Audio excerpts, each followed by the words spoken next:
Welcome to Classic Heart, the BMW Group Classic Podcast. My name is JP, and today I have Frank Menton with me. Frank is actually living the dream. He's surrounded by classic BMWs all day long because he is an official BMW Classic Partner with an extraordinary history. This car is the most honest car you ever see. It's been a dream ever since I've had it. The first time I heard that engine screaming, I thought, I gotta have one of those. For me, the cars have personality. What's great about a BMW Classic is the community that surrounds it. When you listen to that, that's why we're here. Frank also drives a BMW 6 Series, to be precise, an M635 CSi, as his daily driver, what makes me a little bit jealous. I'm excited to see what else belongs in his collection. Welcome, Frank Menton. Yeah, hello, and thanks for being with you today in the podcast. Frank, you guys, we have to say that because you have a long history of BMW, right? Yeah, we're going to have to go back into the 1920s when my grandfather opened a dealership and a workshop for lorries and trucks. And so he started and had Tempo, Hanomag, Borgwards, whatever. The Tempo is a three-wheel thingy, right? The Tempo is Dreirad, the three-wheel one. Yeah, if you take the corner too quick, you got a two-wheeler. Yeah. So he started the business, and it was very tough in Germany. Having World War II, he had to be a soldier at that time. And my father's elder brother brought the company through the war. And the years after the war, my grandfather died. And we started with a BMW contract as well in 1932. So we're one of the oldest BMW contractors or partners worldwide. But it was not a good time for BMW the days after World War II. So we had to get every work we could get, even repairing diesels from ships on the river of Neckar, which is close to us, repairing American trucks and stuff like that, just to make it through. At that time, I think you're right, BMW was not very well off. I mean, it was a tricky time, but here you are. So you stick with BMW, and what you made is a great success story for your region as a BMW Group partner. But what is your earliest BMW memory? Well, my earliest contact that I remember was a bright green 1802 BMW. It was my mother's car with rusty doors, and I was lying Don't say that. No, we always repaired them. So, yeah. But I know it was a problem that time. Yes, it was. And I was lying on the bench on the backside beneath the rear screen, and that's my first memory of BMW. And I got the BMW logo branded on my forehead. Your commitment to BMW is obvious, especially when we take a look at your personal garage. But you strictly refuse to call it a collection. Why? Helmut Werb, he wrote an article for Roundel, that's the BMW Car Club magazine in North America. The title was A Family Affair, and it was about my cars and me. But the subtitle, that's the interesting thing, and that hits it to the point. He wrote Frank and his non-collection. For me, I don't see myself as a collector. I'm not collecting cars, not at all. I'm driving cars. I'm driving the cars that I love. I agree. And actually, I was here in London. I met with Neil Clifford, who was also a guest on our podcast. I think you have the same mindset, because he drives every car he owns, and no matter how valuable the car is. When we met, he came with his fantastic first M5. He just bought back. He owned this car now the second time because he sold it after owning it for 5 years. Then JK from Jamiroquai bought it, and then it went to another hand, and he bought it just back. And just also for the collectors tuning in, he lost a lot of money. But the car is just amazing. And he says, I drive the cars, but let's face it, driving an old car is always a challenge, which we love to take. But also it's nice to just look at them in their natural environment on the road. So driving is one thing, but do you also like how your cars are looking? The optics of the car is one of the most important things. But I want to see them in the streets. I don't want to see them in a showroom or cars in a cellar. They are dying, and that's not nice. So you have to drive them outside. You have to show them outside, and they have to live. Yeah. And I mean, we were sitting there for half an hour, I would say, and everyone was like, is this your car? Is this your car? They were really like talking about, and next to it was a Porsche GT3, and there was a Ferrari, and they were looking at this old BMW M5 limousine. Do you get the same reaction with your cars? Just a couple of weeks ago, I was driving around with a Z1, and this car is, young people don't know it. They think it's a new car, but I was followed by a gang of young boys, about 4 or 5 boys on their bicycles, probably 8 years old, and one of them knew, hey boys, this is a Z1, and they followed me with their bikes in high speed as fast as they could. And he was so proud, he knew what kind of car this is. And look at the doors. And yeah. Yeah, I mean, the Z1 is, with all his oddities, the doors, the strange paintwork of the seats layout, the stuff like that, it's an eye catcher. But yes. I just mentioned your cars. Let's go into the details. Now, fact talking. What cars are in your non-collection? My oldest one is a BMW 700 Coupé. What is that? That's the 2-cylinder that came after the Baroque Engel, and that was the bridge to the new class that time. Yeah. So it's got a rear engine and air-cooled, 30 horsepower.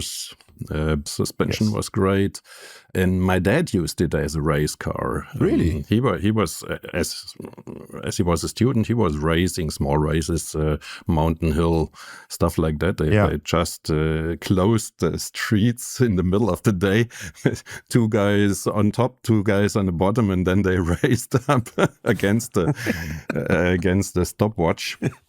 So this is my oldest one, and I got a 3200 CS. That's the Bertoni Coupé. Yeah, that was the last one of the legendary V8s. It's only been, I think, 600 times built. Very nice coupé with already a modern front design, but still the old technology before the new class came at that time. It's a 64. Version. Very rare car, though. You don't see them very often. It's absolutely rare. I'm sure there are not more than 300 existing anymore. Yeah, lovely. And I mean, very almost Italian nobody knows them. So if you use this car, everybody asks you what it is. Yeah, it looks very Italian. It's Italian design. Yes, and Bertoni did it pretty well. Yeah. Yeah, the 3200. You don't see them too many. As we said, not many builds, but you don't see them around. So it's really strange because it's a wonderful car. I think it's better balanced than the 507, in my opinion. Mm-hmm. Of course, one is coupe, one is convertible, but I mean, just in the shape. And the engine is, of course, everyone knows I'm always in for a nice V8. And it's the 160 horsepower version. Yeah. It ran 200 kilometers per hour that days. Yeah, imagine. It's unbelievable. Yes. I would say it's a bit like with dog years. 200 kilometers at that time is like 400 today. So, but how do you find these cars? Is it like that? Okay, your family has been a BMW partner for a long, long time. From time to time, your grandfather started buying one car for himself and kept it, or how the non-collection came together? Actually, absolutely not. My father is not in classic cars. He loves to drive new ones. For example, he's now 85, and he ordered himself an M4 CS right now as a daily driver. With the carbon seats, where climbing in is harder than entering a BMW Z1 or i8. Yeah. But Frank, once a racer, all time a racer. Yeah, but he never sat in my 700. Wow. Okay. We're doing classic cars at the dealership, but himself, not really his topic. So it's just people know I'm in classic cars. They are offering cars like the 700. It came together with a 730 It was a package from a widow. Yeah. I bought them together for 7,000 euros that day and sold the 730 for 5,000 afterwards and had the 700 left. I kept it because I thought this was my father's car or type of car, and I was really disappointed he wasn't really interested in the car. Hey, let's have a drive around with the car now. No, let's take the M2. Yeah, let's take the M2.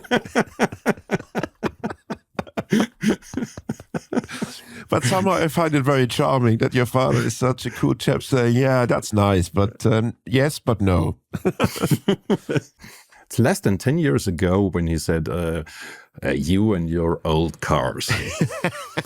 And about a year ago, he said, hey, Frank, what you did with the workshop with our classic cars compartment at our dealership, hey, that's big stuff. That's absolutely great. So you did a real good job with it, and I regret telling you, you and your old cars. I think we have to give a bit of a reference here. So your dealership is a official BMW Classic Partner. Yes. So that means you are the one stop for everyone who has elderly BMWs, because your team in the workshop got the special training and special expertise and all these kind of things. And actually, for a company, it's a big investment to become a classic partner, I would say. But it's not a great invest. I think it's you have to live and love that all through the company. We already did old cars. We got 2-3 specialists at our workshop that already loved to do old cars, but we never did marketing for it.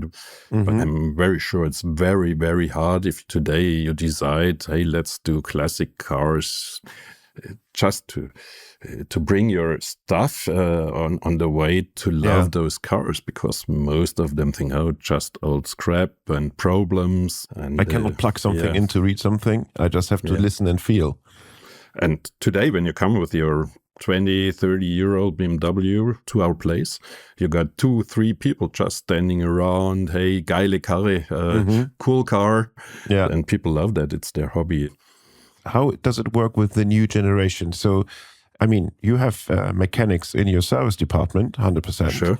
Can you share with us, is it difficult to make young people being excited working also on the classics, or is that getting easier and easier? Is that a plus? Is it difficult? So how would you describe it? I got young people who just came to us because we're doing classic. Oh, wow. So we find new young people because they say, hey, I like old cars and I'm doing it on my own, in my own little garage at home. I'm repairing an old Fiat or whatever. And I want to do that. I want to learn that. Yeah. So you can get those, yeah. Even ones that already know how to work on carburetors and stuff like that. And I mean, looking at your company going back as a BMW partner into the 30s, I could imagine that there's also, you have your own documentation about things and repairs of, at that time, period cars. For the 700, for example. So maybe there's one with the engine in the rear. There's one guy who was like the maestro of the 700s that worked at your workshop. Do you still bring them back from time to time, those guys who are in pension already? It's quite seldom we get in contact with the V8 or 700.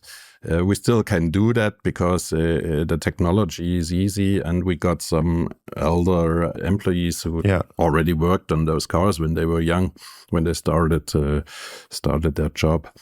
But I'd say most of the cars are the new class, E3, E9. Most of them are about in between 25 and 40 years old. Wow. Because I'm just asking about this, I would say, this knowledge base of former employees, because I remember one story, it was also not something vintage, but it came into the workshop at a friend's place, and the young mechanics were standing around, the engine runs strange. So they took it apart, then this old fellow who worked for the company for 60 years, he started with 15, he passed us by for a coffee, for his morning coffee visit, and he just passed by the cars and say, they put gasoline in it, right? he smelled that the petrol car was fueled with gasoline, and that was the reason why it was not working properly. I mean, sometimes it just needs one experienced person that gives you with one sentence the solution to everything. I kind of like this approach to things. I definitely got 2 or 3 of those special persons and the younger ones learn from him. Yeah. We don't want to ask you for your age, but when was the first time you start working for the family business? Oh, that's a good question. I really don't know right away. Should be. I think it's 25, 30 years away. So I'm 57 right now. Okay. My first car when I was 18, that was 1985. Mm-hmm. What was that car? That was a 316 in a Reseda green. Okay, metallic. cool. Yes. No, the color sounds very cool. The color was uncool for an 18-year-old. It was a grandfather's color with olive green cloth seats, which was another grandpa's color. And it's broken radio antenna.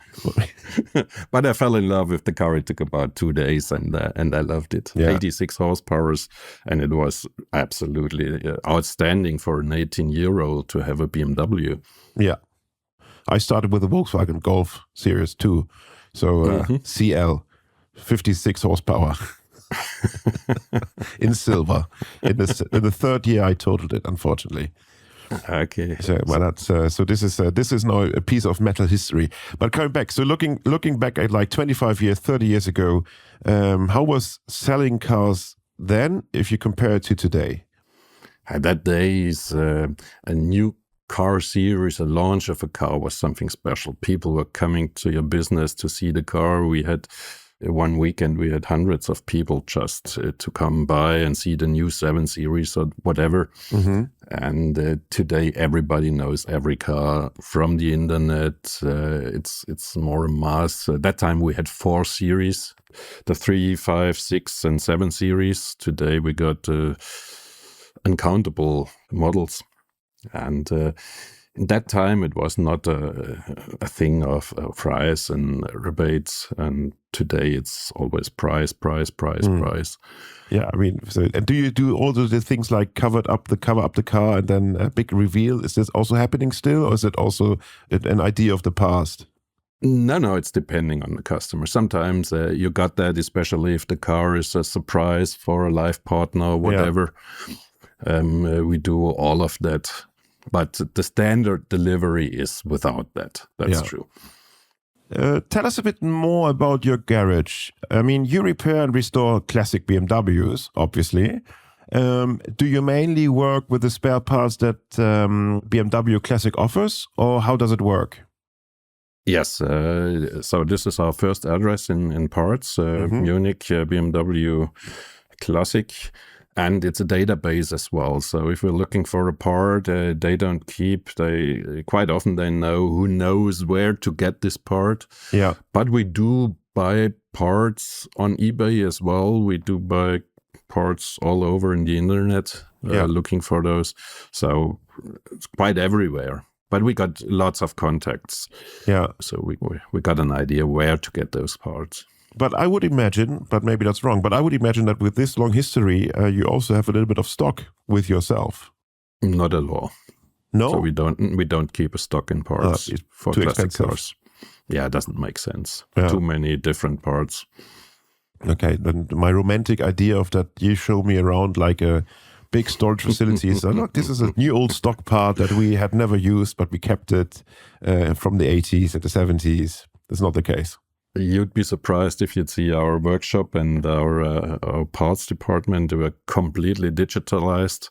Yeah. And it's very, very modern. And if you bring in your car, you're going to get a video or pictures online. Especially classic car owners loved it because they got all the pictures what we're doing on their cars, and they follow us. Obviously, we like to see this workshop where there's an old Bugatti Type 35 and 2 old gentlemen working on them, and the workshop looks like out of time because nothing changed since the 30s and stuff like that.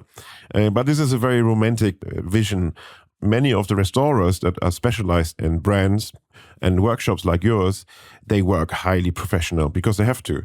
M1 parts are very expensive. It has to be really documented. It has to go back to the car you took to the car, that you keep the matching numbers and all these kind of things.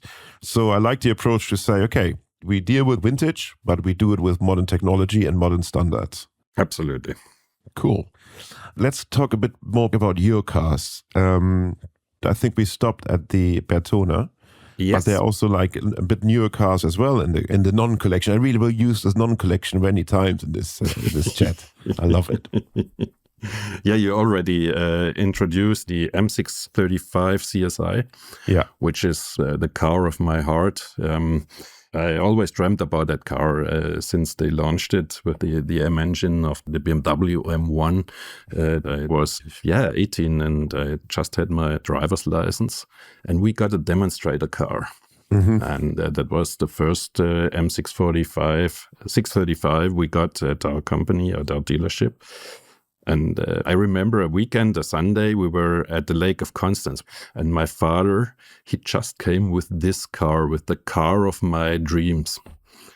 And I haven't been interested in anything else than, Dad, could I have the key, please, and drive around with the car, have a test drive? And he said, no, let's have the weekend. And next week you're going to come to my office and I'll give you the key and you can have a test drive with the car. No problem. He always allowed me to drive all the cars. Okay. So he trusted me in driving cars. And I'm sure it must have been Monday.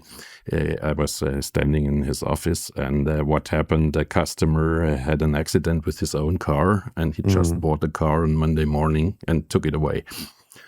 And then it took, I don't know, 15 years. I haven't even sat in an M635. It was still my dream, but I never touched that car from the inside. I've never driven one.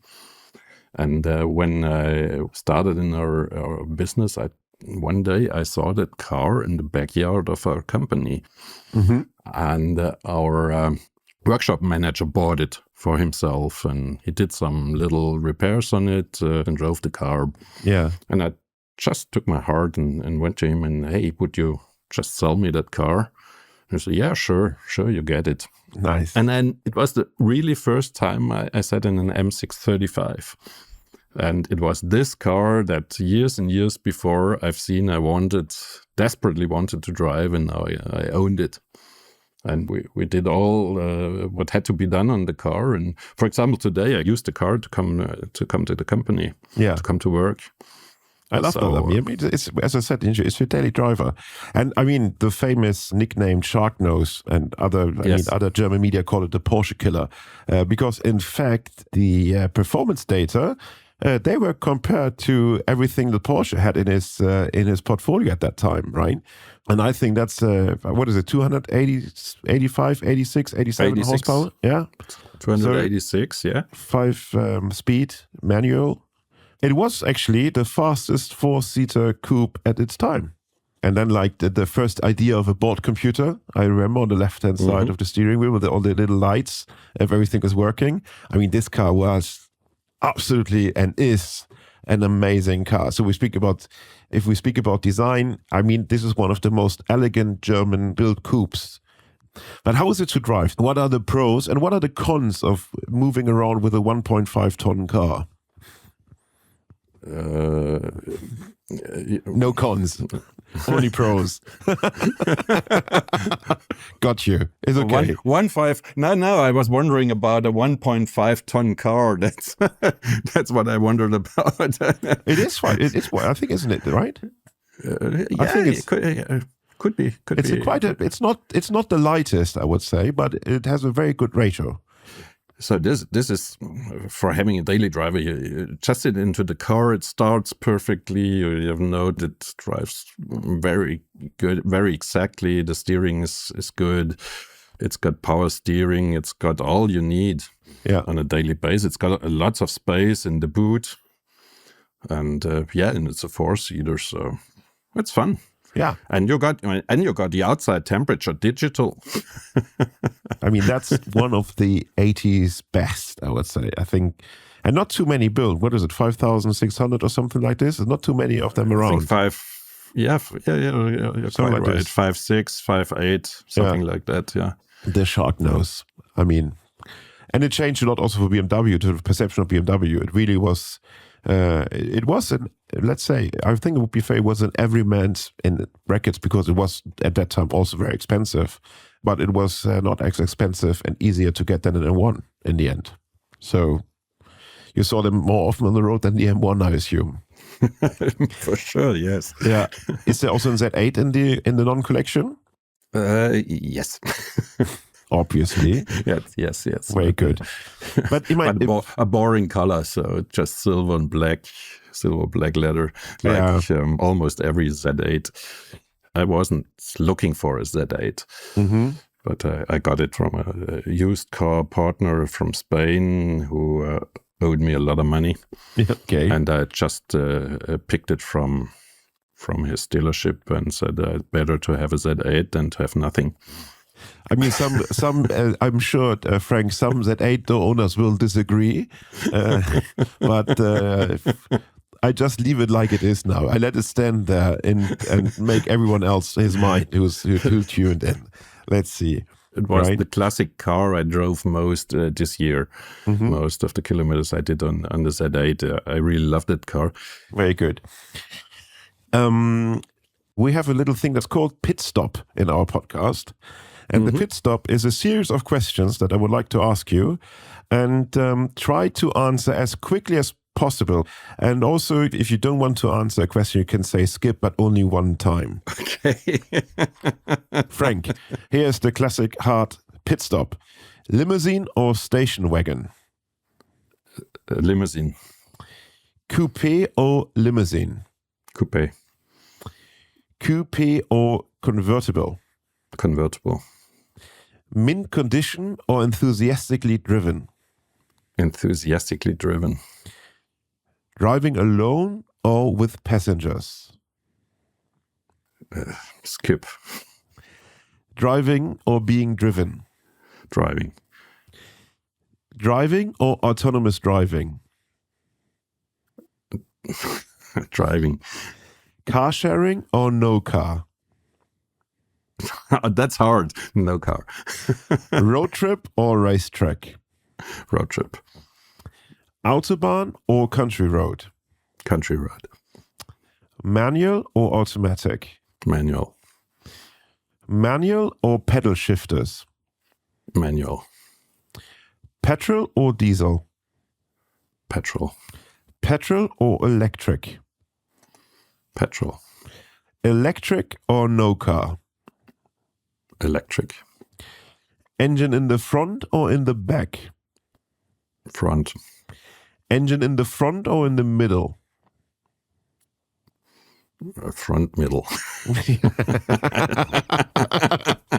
I let that go that through. Left-hand drive or center drive? Doesn't matter. Sell or keep? Keep. Your father's listening. BMW Z1 or BMW Z8?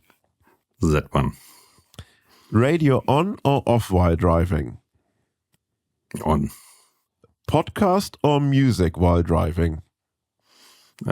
Classic podcast. Very good.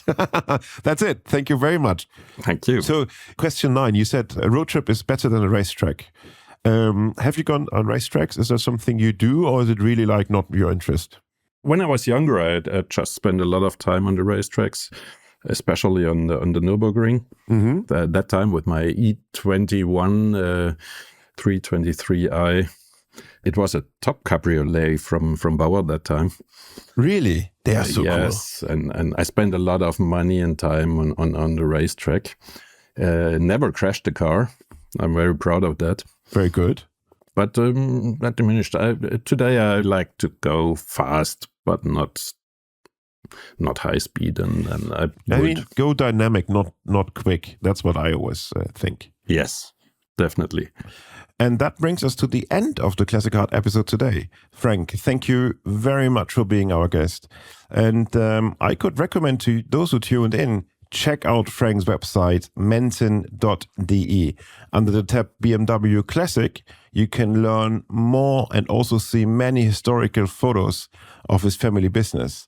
And they are really it's like a time capsule. So please visit it if you love the history of BMW and all things cars in that time of period. So Frank, thank you very much for sharing your story with us. Thank you very much for inviting me, and I had a lot of pleasure and fun talking to you. And of course, thank you for everyone who listened. As always, I would like to ask you, let's beat the algorithm together. And if you give us a 5-star rating, that would be amazing. And if you don't want to miss any new episode, please subscribe to our channel. And if you have a great story to tell and would like to be our guest on our podcast, write us. You can find the contact details in the show notes. Finally, I would like to thank our team behind the Classic Heart podcast, our editor, Friederike von Königswald, Markus and Alex from Scenario Studio in Munich, and our producer, Robin Seiser from Shot One. A great podcast needs a great team, and we can confirm it is a great team. And of course, we thank Frank, I thank everyone around us, and be safe out there. Thank you very much. Bye-bye. Thank you. Bye-bye.